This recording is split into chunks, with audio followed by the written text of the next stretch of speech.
Selamat datang di Merajut Barang Reva. Buat teman-teman yang baru bergabung, terima kasih sudah subscribe.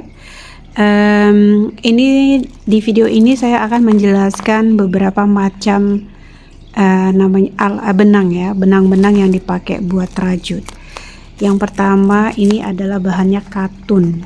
Jadi ada tulisannya 100% algodao. Ini bahasa asing ya. Jadi artinya ini adalah bahannya dari katun.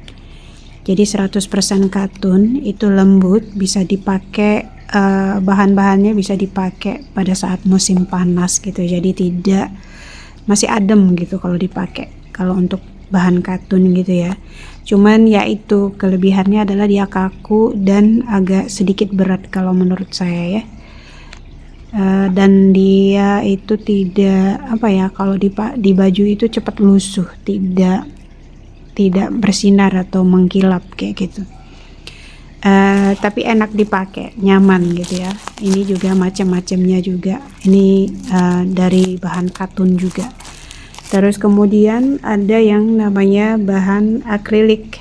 Akrilik itu ya sejenis wool gitu ya, tapi lebih bagusan, dia lebih tahan lama, cuman agak sedikit panas gitu. Jadi tergantung ininya ya, akrilik itu macam-macam, ada yang seperti ini, ada yang seperti ini kayak gitu, bahannya kecil kayak gitu ya akrilik itu. Terus ada yang seperti ini.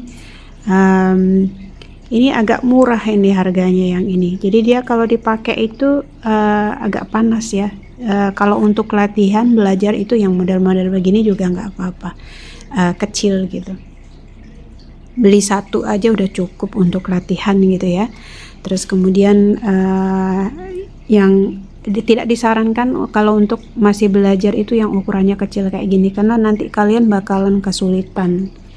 Jadi saya sarankan beli agak ukuran yang agak sedang-sedang seperti ini, yang cocok dengan hook 2,5 atau 3 mm tadi ya. Terus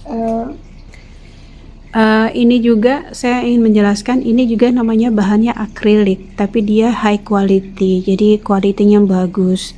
Dipakai itu lembut, anget, tidak panas, dan dia bahannya lembut banget. Jadi kalau pada saat mengerjakan itu enak gitu loh buat latihan. Kalau mau beli yang seperti ini juga bisa, dengan hook atau rajut yang ukuran 8 bisa atau 4 bisa kayak gitu ya, gitu.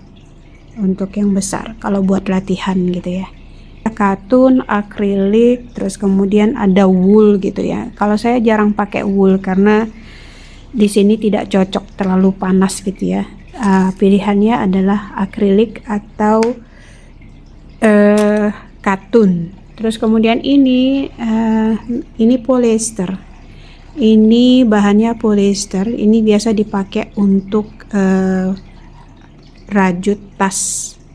Untuk rajut tas ya, jadi ini bisa dipakai, jadi dia kuat kalau untuk rajut tas ya. Jadi kalau basah ya enggak, maksudnya kalau kita lagi di jalan pakai ini enak gitu loh, tidak menyerap air ya. Dan dia tahan lama, bahannya juga mengkilap, jadi cocok kalau masalah warna terserah ya. Ini namanya akrilik dan cocok buat tas gitu loh ya. Itu aja bahan-bahannya. Dan buat kalian yang saya sarankan untuk pemula buat belajar itu, beli aja yang ukuran yang kayak gini nih, yang kayak gini, yang kecil gitu ya, satu gulung kayak gini nih, kecil ini udah cukup buat kalian latihannya. Kalau ada pertanyaan silahkan komen ya. Terima kasih.